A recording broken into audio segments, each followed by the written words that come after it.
सास के सामने डांटने वर्सेस पीछे प्यार दिखाने वाला पति। भाई आजकल की बहुओं के रंग भी बहुत भारी हैं। क्यों, क्या हो गया? तुम्हें नहीं पता वो मिश्रा जी की बहू पूरे परिवार को कंट्रोल रखती है। मैंने तो सुना है वो अपने सास ससुर को वृद्धाश्रम भेजने की तैयारी कर रही है। वो तैयारी कर रही है और एक मेरी चाची सास की बहू है जिसने ससुराल में कदम रखते ही अपनी सास और ससुर दोनों को वृद्धाश्रम भेज दिया। ये आजकल की लड़कियों का कोई भरोसा नहीं है। ससुराल आते ही ऐसा लगता है ससुराल वालों को खरीद लिया हो, इतने नखरे दिखाती हैं। अगर ऐसी बात है तो मैं तो अपनी बहू को बहुत कंट्रोल में रखने वाली हूँ। मैं खुद। पड़ोसनों की बातें सुनकर सुमित्रा मनी मन घबरा गई थी और वो सोच में पड़ जाती है कि कहीं उसकी भी बहू आएगी और ऐसा ही न करे। सुमित्रा तेज कदमों से अपने घर के अंदर जाती है। मन में हल्की घबराहट और पड़ोसनों की बातें अब भी घूम रही थी। जैसी वो आंगन में पहुंचती है देखती है कि बैठक में पंडित जी पहले से ही बैठे हुए हैं और गणेश जी उनके सामने आदर से बैठे हैं। प्रणाम पंडित जी। आयुष्मान भव, आओ बहू बैठो। अरे भाग्यवान, आओ आओ, पंडित जी आए हैं रोहन के लिए रिश्ता दिखाने। हाँ जी, मैं भी यही सोच रही थी कि अब देर नहीं करनी चाहिए। अरे बिल्कुल सही समय है। मैंने कुछ बहुत अच्छे घरों की लड़कियों के रिश्ते लाए हैं, संस्कारी भी हैं और पढ़ी लिखी भी हैं। पंडित जी अपने बैग से कई लड़कियों की फोटो निकालते हैं और सामने मेज पर एक एक करके सजाने लगते हैं। सुमित्रा की नजरें हर फोटो पर जाती हैं, लेकिन मन में एक ही बात चल रही होती है, मुझे ऐसी बहू चाहिए जो मेरे हिसाब से चले। पंडित जी, मुझे ऐसी लड़की चाहिए जो मेरा घर अच्छे से संभाल सके और सबसे जरूरी जो मेरी बात माने। हाँ हाँ बिल्कुल, आप आराम से देखिए, हर लड़की अपने अपने गुणों में अच्छी है। अरे देख लो भाग्यवान, जो तुम्हें ठीक लगे। सुमित्रा एक एक फोटो उठाकर देखने लगती है। कुछ को देखकर वो सिर हिलाती है, कुछ को अलग रख देती है। तभी उसकी नजर एक फोटो पर ठहर जाती है। ये लड़की, ये कौन है पंडित जी? ये मानवी है बहुत ही सीधी सादी और समझदार लड़की है। घर की कामों में निपुण और व्यवहार में बहुत मधुर। चेहरा भी शांत है और सादगी भी दिख रही है। हाँ, देखने में तो अच्छी लग रही है। ठीक है, हम इस लड़की को देखने चलेंगे। अगले दिन सुमित्रा और उसका परिवार मानवी को देखने के लिए उसके घर जाता है। मानवी का घर सादगी और साफ सफाई से भरा होता है। नमस्ते। नमस्ते, बैठो बेटा। मानवी चाय नाश्ता लेकर आती है। उसके चलने का तरीका, बात करने का ढंग और व्यवहार सुमित्रा को प्रभावित करता है। बेटा, घर के काम काज संभाल लेती हो ना? जी आंटी, मैं घर के सारे काम अच्छे से संभाल लेती हूँ और मुझे घर संभालना अच्छा भी लगता है। बहुत अच्छी बात है। कुछ देर की बातचीत के बाद सुमित्रा को मानवी पसंद आ जाती है, लेकिन उसके मन में अब एक डर बैठा हुआ होता है। देखो बेटा, मेरे घर में सिर्फ मेरी चलती है, तो तुम अपनी चलाने की कोशिश मत करना। कमरे में हल्का सा सन्नाटा छा जाता है। मानवी थोड़ी असहज हो जाती है, लेकिन कुछ नहीं कहती। जी। सुमित्रा और उसका परिवार वहां से लौट आता है। मानवी अपने कमरे में जाती है और सोच में पड़ जाती है। मम्मी, आपने सुना ना उन्होंने क्या कहा? पहले ही दिन ऐसी बात कर रही हैं। बेटा, इसमें इतनी बड़ी बात नहीं है। हर सास यही चाहती है कि उसके घर में उसकी चले, यह कोई नई बात नहीं है। लेकिन मम्मी, थोड़ा अजीब लगा। देखो बेटा, घर परिवार अच्छा है, लड़का भी अच्छा है, शादी के बाद सब ठीक हो जाएगा, तुम खुश रहोगी। अगर आप लोग सही समझते हैं तो मैं तैयार हूँ। अरे बहुत अच्छा मुहूर्त है, जल्दी ही शादी कर दीजिए। घर में शादी की तैयारियां शुरू हो जाती हैं। खुशी का माहौल बन जाता है। पापा, आपने सही लड़की चुनी है। अब जिम्मेदारी तुम्हारी है। अब ये हमारे घर की बहू बनकर आ रही है। विदाई के बाद मानवी सुमित्रा के घर आती है। सुमित्रा अपने चेहरे पर सख्ती और अंदर ही अंदर हल्की चिंता लिए अपनी नई बहू मानवी का गृह प्रवेश करवाने के लिए दरवाजे पर खड़ी होती है। घर के बाहर रंगोली बनी होती है, थाली में आरती सजी होती है और आस पड़ोस की औरतें दरवाजे के पास खड़ी होकर नई बहू को देखने के लिए उत्सुक होती हैं। आओ मानवी, दाहिना पैर आगे रखो और इस चावल के कलश को हल्के से गिराओ। जी माँ जी। मानवी धीरे धीरे गृह प्रवेश करती है। जैसे वो अंदर कदम रखती है, आसपास खड़ी पड़ोसनें उसे ऊपर से नीचे तक देखने लगती हैं। देखो देखो, बहू तो बहुत सुंदर आई है, लेकिन अब असली खेल तो सुमित्रा का है। हाँ, अब इसका नंबर है, देखना कहीं इसकी बहू से घर से बाहर ना निकाल दे। ए सुमित्रा, बहू की चाबी टाइट करके रखना, आजकल की लड़कियां हाथ से निकल जाती हैं। बिल्कुल, वरना बाद में पछताना पड़ेगा। ये बातें सुनकर सुमित्रा के मन में फिर से वही डर बैठ जाता है। वो बहू की ओर देखती है और मन ही मन सोचती है कि उसे शुरू से ही काबू में रखना होगा। अगले दिन घर में पहली रसोई की रस्म होती है। सुबह सुबह मानवी उठकर नहा धोकर रसोई में चली जाती है। पहली रसोई है, सब अच्छा बनाना है ताकि सब खुश हो जाएं। वो बड़े मन से दाल चावल सब्जी पूरी और साथ में खीर बनाती है। पूरे घर में खाने की खुशबू फैल जाती है। अरे वाह, कितनी अच्छी खुशबू आ रही है। भाभी ने तो पूरा दावत तैयार कर दिया। जब सब लोग खाने के लिए बैठते हैं तो सुमित्रा थाली में खाना देखकर अचानक मुंह बना लेती है। ये सब क्या बनाया है तुमने? माँ जी, पहली रसोई थी, दादी जी ने कहा था कि जो मन हो वो बना लो, तो मैंने दाल चावल सब्जी पूरी और खीर बना दी। लेकिन तुमने अपने मन से क्यों बना लिया? हमारे यहाँ ये सब्जी ऐसे नहीं बनती, और ये खीर क्यों बनाई? हमारे यहाँ पहली रसोई में सेवई बनती है। मुझे पता नहीं था माँ जी। तभी रोहन भी वहीं बैठा होता है और सबके सामने सख्त स्वर में बोलता है, मानवी, बिना पूछे तुमने खाना क्यों बना दिया? यहाँ अपने मन से कुछ नहीं चलता, आगे से कोई भी काम करने से पहले पूछ लेना। मानवी ये सुनकर हैरान रह जाती है। उसके चेहरे पर दुख साफ दिखने लगता है। जी। सब लोग खाना खाते हैं। खाना स्वादिष्ट होता है, लेकिन सुमित्रा का मुंह अब भी बना रहता है। स्वाद तो ठीक है, लेकिन हमारे तरीके से बनाना सीखो। ये सब सुनकर मानवी की आंखों में आंसू आ जाते हैं। वो चुपचाप उठकर अपने कमरे में चली जाती है। कुछ देर बाद मुंह दिखाई की रस्म होती है। आसपास की औरतें आती हैं। अरे सुमित्रा, बहुत सुंदर बहू लाई हो। हाँ, बिल्कुल गुड़िया जैसी। खुश रहो बेटी। सब लोग मानवी की तारीफ करते हैं, उसे आशीर्वाद देते हैं और तोहफे देते हैं। धीरे धीरे 1-2 दिन ऐसे ही बीत जाते हैं। एक दिन सुबह मानवी जल्दी उठती है और मंदिर जाने का सोचती है। भगवान के दर्शन कर लूं, अच्छा लगेगा। वो चुपचाप मंदिर चली जाती है। जब वापस घर आती है तो सुमित्रा गुस्से में होती है। देखो, अपनी बीवी को बिना बताए अकेली बाहर चली गई। नई बहू ऐसे अकेले बाहर जाती है क्या? मानवी, तुम्हें समझ नहीं आता? हाँ, बिना पूछे बाहर जाने की क्या जरूरत थी? घर में मैं हूँ, माँ है, पूछ कर जाया करो। मैं तो बस मंदिर गई थी। मंदिर ही क्यों ना हो, बिना पूछे एक कदम भी बाहर मत रखना आगे से। ये सुनकर मानवी की आंखों से आंसू बहने लगते हैं और वो रोते हुए अपने कमरे में चली जाती है। भैया, जाओ ना, भाभी को मना लो। अरे मैं क्यों मनाऊं, रोती है तो रोने दो। लेकिन कुछ देर बाद रोहन चुपके से कमरे में जाता है। अरे बाबा, सॉरी, माँ के सामने थोड़ा सख्त बोलना पड़ता है। आपको पता है ना मुझे बुरा लगता है, फिर भी सबके सामने डांटते हो। अच्छा, अब गुस्सा छोड़ो, ये देखो तुम्हारे लिए चॉकलेट लाया हूँ। आप भी ना। आगे से ऐसे छोटी छोटी बातों पर मत रोया करो, और मैं भी कोशिश करूंगा कि तुम्हें ऐसे डांटू नहीं। बस बेवजह डांटना मत।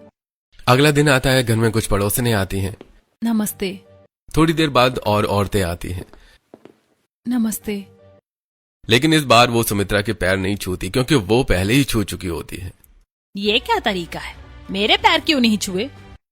माँ जी, मैंने तो पहले ही। हर बार जब कोई आता है तो सबसे पहले सास के पैर छूते हैं। सुमित्रा ये बात रोहन से कहती है।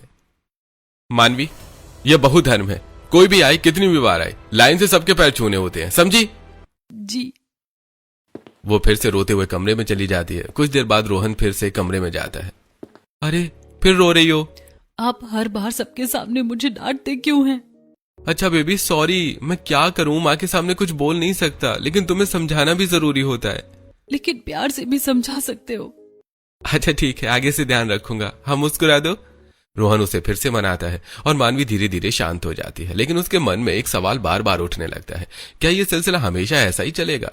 कुछ दिन बीत जाते हैं। मानवी अब धीरे धीरे घर के कामों में रमने की कोशिश कर रही होती है, लेकिन उसके मन में बार बार एक खालीपन और दबाव महसूस होता है।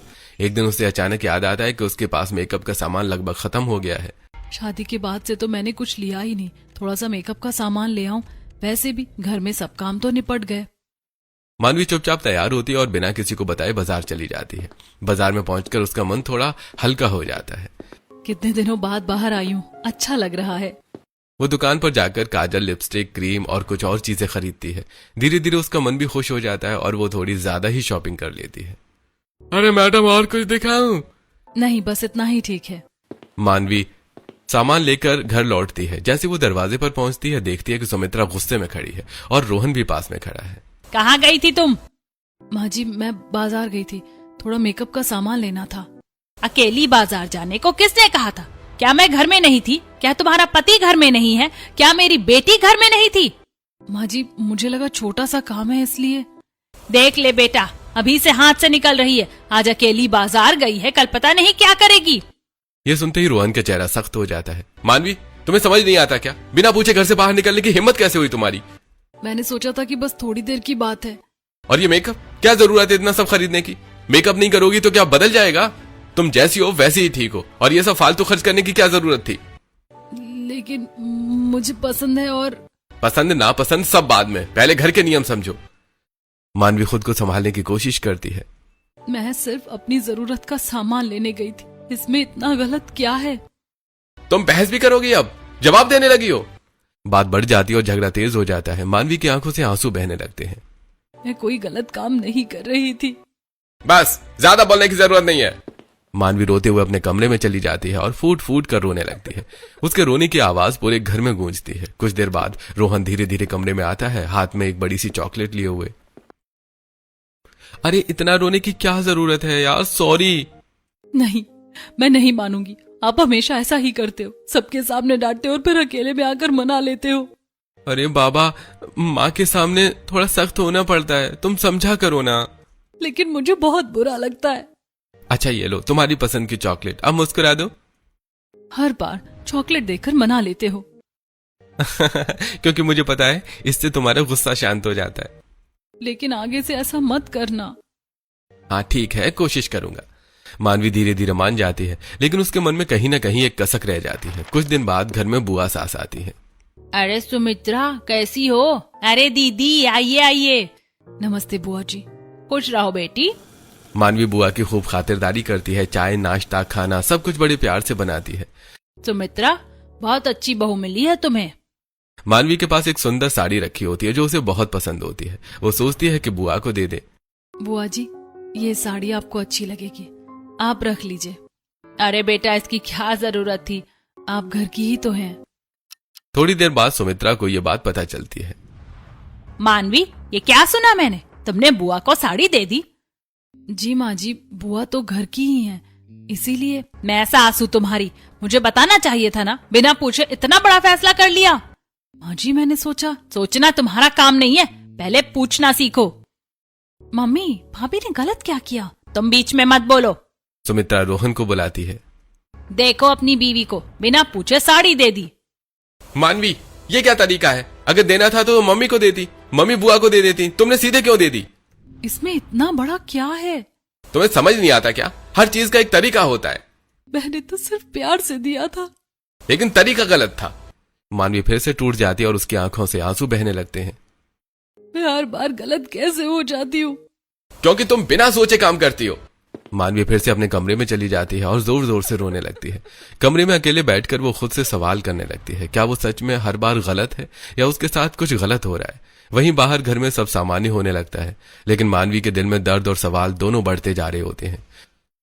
मानवी कमरे में बैठी फूट फूट कर रो रही होती है। उसके आंसू रुकने का नाम नहीं ले रहे होते हैं। उसके अंदर का दर्द बढ़ता ही जा रहा होता है। कुछ देर बाद रोहन धीरे से कमरे का दरवाजा खोलता है और अंदर आता है। इस बार उसके चेहरे पर पहले जैसी सख्ती नहीं बल्कि पछतावा साफ दिखाई दे रहा होता है। मानवी, प्लीज मुझे माफ कर दो, मैंने तुम्हें बहुत बुरी तरह से डांट दिया, मुझे ऐसा नहीं करना चाहिए था। तो फिर करते क्यों हो रोहन? हर बार यही करते हो, सबके सामने डांट लगाते हो और फिर बाद में आकर माफी मांग लेते हो। मेरी भी कुछ मजबूरी है मानवी, तुम समझने की कोशिश करो। कैसी मजबूरी?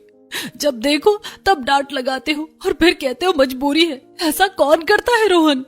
मैं कुछ नहीं कर सकता, तुम बस मान जाया करो, मुझसे गुस्सा मत रहा करो। लेकिन मुझे भी तो बुरा लगता है। मुझे पता है, लेकिन मैं तुम्हें खुश रखना चाहता हूँ, बस तरीके अलग हो जाते हैं। रोहन बहुत प्यार से मानवी को मनाने लगता है, उसके आंसू पोंछता है, उसके हाथ पकड़ता है। अरे अब मुस्कुरा दो ना, मैं वादा करता हूँ आगे से ध्यान रखूंगा। मानवी धीरे धीरे पिघल जाती है और सिर हिला देती है। ठीक है, लेकिन बार बार ऐसा मत किया करो। लेकिन धीरे धीरे समय बीतने के साथ एक अजीब सा सिलसिला शुरू हो जाता है। मानवी अब अपने मन से कुछ भी नहीं कर पाती। हर छोटी बात पर सुमित्रा रोहन से शिकायत कर देती और रोहन बिना पूरी बात सुने मानवी को डांट देता। चाहे वो घर के हिसाब से काम करे या अपने तरीके से, हर बार उसे डांट ही पड़ती। देखो बेटा, तुम्हारी बीवी फिर अपने मन से काम कर रही है। मानवी, कितनी बार कहा है कि अपने मन से कुछ मत किया करो? मैंने तो सब आपकी पसंद के अनुसार ही किया था। फिर भी गलती हो जाती है तुमसे। मानवी चुप हो जाती है। अब उसने बोलना भी कम कर दिया होता है। एक दिन वो खिड़की से बाहर देखती है और पड़ोस में एक सास और बहू को साथ में हंसते हुए बातें करते हुए देखती है। कितनी खुश लग रही हैं दोनों। कितना अच्छा होता अगर मेरी सास भी मेरे साथ ऐसे ही रहती। एक दिन वो बाजार जाती है और वहाँ एक सास बहू को साथ शॉपिंग करते हुए देखती है। यह साड़ी ले लो, तुम पर बहुत अच्छी लगेगी। सच में मम्मी जी? ये देखकर मानवी की आंखें भर आती हैं। काश मेरी सास भी मेरे साथ ऐसे ही होती, मेरे साथ घूमती, शॉपिंग कराती, मेरे साथ हंसती। वो अक्सर सोचने लगती है कि काश उसका पति और सास भी उसे कहीं घुमाने ले जाएं, उसके साथ बैठकर खाना खाएं, फिल्म देखें, लेकिन ऐसा कुछ नहीं होता है। एक दिन मानवी की माँ का फोन आता है। बेटा बहुत दिन हो गए तुझसे मिले हुए, मैं तेरे भाई को भेज रही हूँ, तो कुछ दिनों के लिए घर आ जा। सच में मम्मी? ठीक है, मैं तैयार हो जाती हूँ। मानवी खुशी खुशी अपना सामान पैक करने लगती है। तभी सुमित्रा को ये बात पता चलती है। ये क्या सुन रही हूँ मैं? तुम अपने भाई के साथ मायके जा रही हो? जी माँ जी, मम्मी ने बुलाया है। हम नहीं है क्या यहाँ? तुम्हें छोड़ने के लिए तुम्हारा पति नहीं है क्या? रोहन भी आ जाता है। मानवी, तुमने अपने भाई को बुला लिया, मुझे बताना भी जरूरी नहीं समझा? मम्मी ने खुद भेजा है। मैं खुद छोड़ने चला जाता, भाई को बुलाने की क्या जरूरत थी? हर बार अपने मन की करती हो। मानवी फिर से चुप हो जाती है। अगर मैं तुम्हें छोड़ने चला जाऊं तो क्या हो जाएगा? भाई के साथ मत जाओ, घर में झगड़ा क्यों करवाना? ठीक है, मैं नहीं जाऊंगी। वो अपना बैग वापस खोल देती है और कपड़े अलमारी में रख देती है। कुछ दिन बाद मानवी अपने लिए पैसे बचाने लगती है। वो सोचती है कि अपने लिए एक छोटी सी अंगूठी बनवाएगी। इतने दिनों में थोड़े थोड़े करके पैसे जमा कर लिए, अब मैं अपने लिए अंगूठी बनवाऊंगी। उसी समय सुमित्रा उसके पास आती है। मानवी, कुछ पैसे चाहिए थे, रिश्तेदारों के लिए सामान लेना है। माँ जी, मेरे पास अभी पैसे नहीं है। सच बोल रही हो? जी। कुछ दिन बाद मानवी उन्हीं पैसों से अपनी अंगूठी बनवा लेती है। जब सुमित्रा को ये बात पता चलती है तो वो गुस्से से लाल हो जाती है। देखो बेटा, पैसे नहीं थे कह रही थी और खुद के लिए अंगूठी बनवा ली। मानवी, ये क्या है? वो मैंने अपने पैसे से। जब माँ ने पैसे मांगे थे तब नहीं थे और अपने लिए अंगूठी बनवाने के लिए पैसे आ गए। वो मैंने अपने लिए बचाए थे। देख रहे हो बेटा, कैसे अपने लिए सब कुछ है, घर के लिए कुछ नहीं। भैया, भाभी ने अपने पैसे से ही तो बनवाई है। अरे बात को इतना मत बढ़ाओ। बहू ने अपने लिए लिया है, इसमें क्या बुरा है? नहीं दादी, बात पैसे की नहीं है, बात तरीके की है। मैं हर बार गलत क्यों हो जाती हूँ? क्योंकि तुम बिना सोचे काम करती हो। मानवी फिर से टूट जाती है और रोते हुए कमरे में चली जाती है। कुछ देर बाद रोहन कमरे में आता है। मानवी सॉरी। मुझे नहीं सुनना कुछ। अरे बाबा गुस्सा मत करो, मैंने गुस्से में बोल दिया। हर बार गुस्से में ही बोलते हो। देखो मैं तुम्हारे लिए कुछ लाया हूँ। वो एक गिफ्ट बॉक्स निकालता है। क्या है ये? अरे खोलकर तो देखो। मानवी बॉक्स खोलती है, उसमें एक चॉकलेट और एक छोटा सा गिफ्ट होता है। अरे अब तो मुस्कुरा दो। हाँ भी ना। मैं हूं ना, सब ठीक हो जाएगा। मानवी फिर से मान जाती है। दिन धीरे धीरे बीत रहे थे लेकिन घर का माहौल वैसा ही बना हुआ था। ऊपर से सब सामान्य, अंदर से उलझा हुआ। मानवी अब पहले जैसी नहीं रही थी। उसने अपने मन को बातें दबाना सीख लिया था, लेकिन अंदर ही अंदर वो टूटती जा रही थी। एक दिन घर में सुबह सुबह हलचल होती है। श्वेता अपने कमरे में तैयार हो रही होती है। मम्मी, आज कॉलेज में पार्टी है, मुझे थोड़ा जल्दी निकलना होगा। मेरी फ्रेंड सब इंतजार कर रही होंगी। ठीक है, लेकिन समय से घर आ जाना, ज्यादा इधर उधर मत घूमना। जी मम्मी। उसी समय मानवी भी अपने कमरे में तैयार हो रही होती है। आज कितने दिनों बाद बाहर जा रही हूँ, मेरी फ्रेंड ने कितने प्यार से बुलाया है। रोहन भी तैयार हो रहा होता है। अरे जल्दी तैयार हो जाओ मानवी, लेट हो जाएगा। मानवी और रोहन दोनों साथ में पार्टी के लिए निकल जाते हैं, लेकिन इस बीच घर में एक समस्या खड़ी हो जाती है। श्वेता को जाने के लिए कोई नहीं होता। मम्मी, भैया तो भाभी को लेकर चले गए, अब मैं कैसे जाऊं? देखा, मैंने कहा था ना, ये लड़की सब अपने हिसाब से करती है। श्वेता का जाना रह जाता है, उसका चेहरा उतर जाता है। कुछ देर बाद मानवी और रोहन घर वापस आते हैं। जैसे वो अंदर आते हैं सुमित्रा गुस्से में खड़ी होती है। बहुत शौक है घूमने का, घर की जिम्मेदारी का कोई ख्याल है या नहीं? क्या हुआ मम्मी? तुम्हारी बहन को कॉलेज पार्टी में जाना था और तुम इसे लेकर घूमने चले गए। एक बार भी नहीं सोचा कि उसे कौन ले जाएगा? मुझे नहीं पता था कि श्वेता को जाना है। क्यों पता नहीं था? घर में रहती हो या नहीं? रोहन का चेहरा बदल जाता है। मानवी, अगर मुझे पता होता तो मैं जाता ही नहीं। तुमने बताया क्यों नहीं? मुझे खुद नहीं पता था। हर चीज तुम्हें ही पता होनी चाहिए, घर की जिम्मेदारी है तुम्हारी।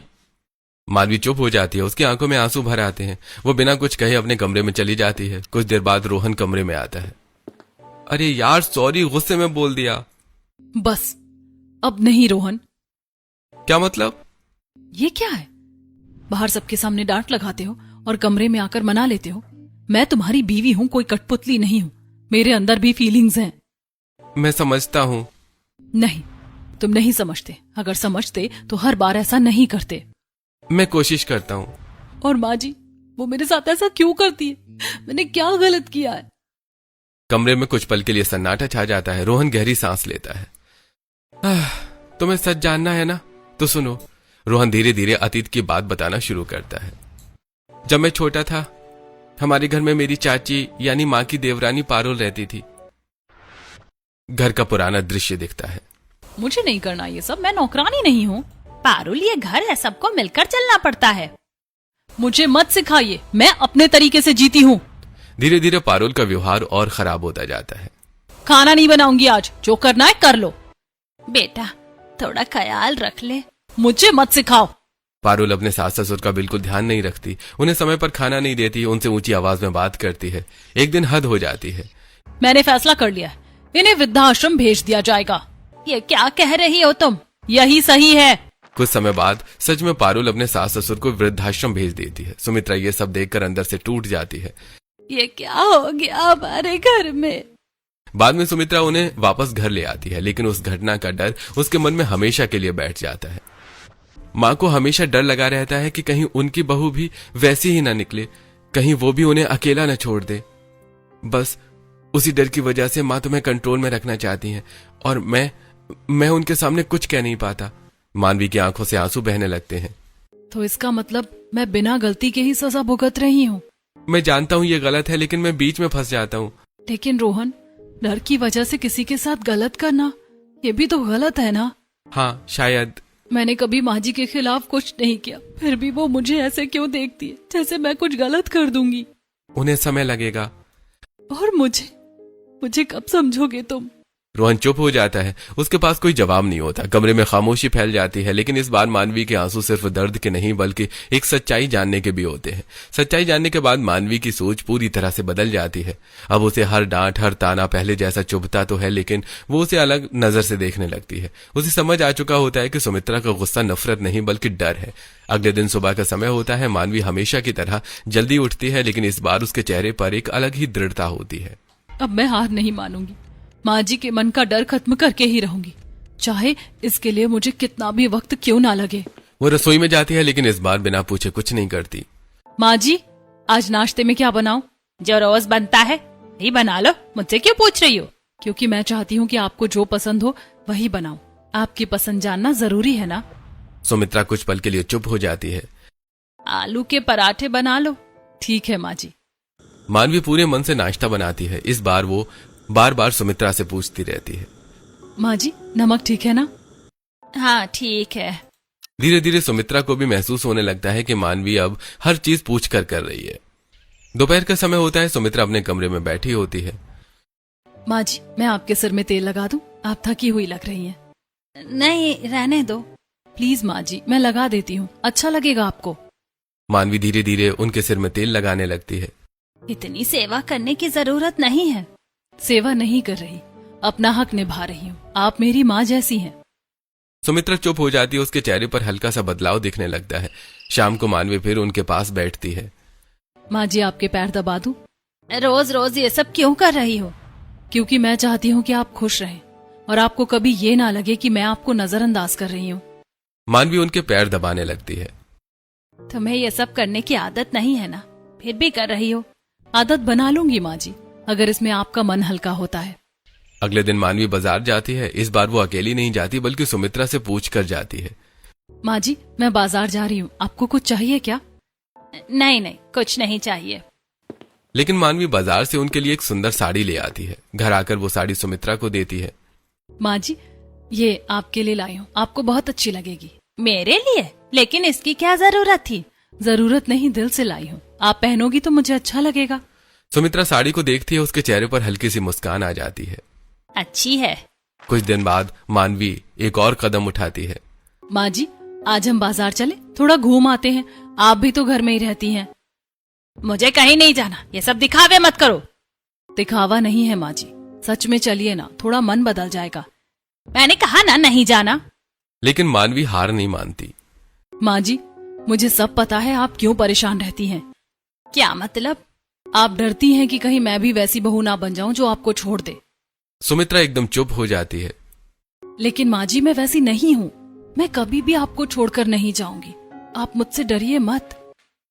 तुम्हें यह सब किसने बताया? सच खुद ही समझ में आ जाता है और मैं बस इतना चाहती हूँ कि आप मुझ पर भरोसा करें। सुमित्रा की आंखों में नमी आ जाती है। भरोसा करना इतना आसान नहीं होता। लेकिन कोशिश तो की जा सकती है ना। मैं रोज कर रही हूँ, आप भी थोड़ा सा कर लीजिए। कमरे में एक अजीब सी खामोशी होती है, लेकिन इस बार वो खामोशी भारी नहीं बल्कि बदलते रिश्ते की होती है। अगले दिन फिर वही दिनचर्या होती है, लेकिन अब उसमें एक हल्का सा बदलाव नजर आता है। मानवी, आज दाल में थोड़ा नमक कम डालना। जी माँ जी। ये छोटा सा संवाद भी मानवी के लिए बहुत बड़ी जीत जैसा होता है। धीरे धीरे सुमित्रा का गुस्सा कम होने लगता है। वो भी अब कभी कभी डांट देती है, लेकिन उसमें पहले जैसी कठोरता नहीं होती। तुमने फिर ज्यादा तेल डाल दिया। अगली बार ध्यान रखूंगी माँ जी। मानवी अब हर बात को दिल पर नहीं लेती, बल्कि समझदारी से संभालती है। एक दिन सुमित्रा खुद मानवी के पास आती है। मानवी, वो कल बाजार जाना है, कुछ सामान लेना है। तो चलिए ना माँ जी, हम दोनों साथ चलते हैं।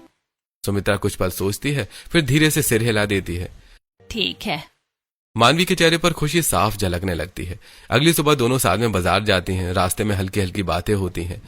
माँ जी, ये वाली साड़ी आपको अच्छी लगेगी। हाँ ठीक है। धीरे धीरे दोनों के बीच दूरी कम होने लगती है। घर वापस लौटते समय सुमित्रा के चेहरे पर एक सुकून होता है, जो बहुत दिनों बाद आया था। धीरे धीरे घर का माहौल पूरी तरह से बदलने लगता है। जहां पहले हर बात पर तनाव होता था, अब वहां हंसी और अपनापन दिखने लगता है। सुमित्रा का डर भी अब कम हो चुका होता है और मानवी के प्रति उसका व्यवहार नरम पड़ जाता है। मानवी बेटा, आज तुमने जो खाना बनाया है ना, सच में बहुत स्वादिष्ट है। अब तो तुम हमारे घर के तरीके भी अच्छे से सीख गई हो। माँ जी, ये सब आपकी वजह से ही तो सीखा है। आपने मुझे सिखाया, समझाया, तभी मैं सीख पाई। अब तो घर में शांति ही शांति है, न कोई झगड़ा न कोई शिकायत। सच में बहुत अच्छा लग रहा है। और भाभी, अब तो मम्मी की फेवरेट भी बन गई है। हाँ, क्योंकि अब मुझे पता है कि मेरी बहू मेरा साथ कभी नहीं छोड़ेगी। बाहर खड़ी पड़ोसनें भी अब यह बदलाव देखकर हैरान रह जाती हैं। सुमित्रा, मानना पड़ेगा, तुम्हारी बहू बहुत अच्छी है। घर को कितने प्यार से संभाल लिया। सच में आजकल ऐसी बहुएं कहाँ मिलती है। बहुत किस्मत वाली हो तुम। हाँ, मेरी बहू सबसे अलग है। इसने मेरा डर भी दूर किया और मेरा घर भी संवार दिया। मानवी सुमित्रा के पास खड़ी मुस्कुरा रही होती है। अब उनके रिश्ते में डर नहीं बल्कि भरोसा और प्यार होता है और पूरा परिवार मिलकर खुशी खुशी रहने लगता है।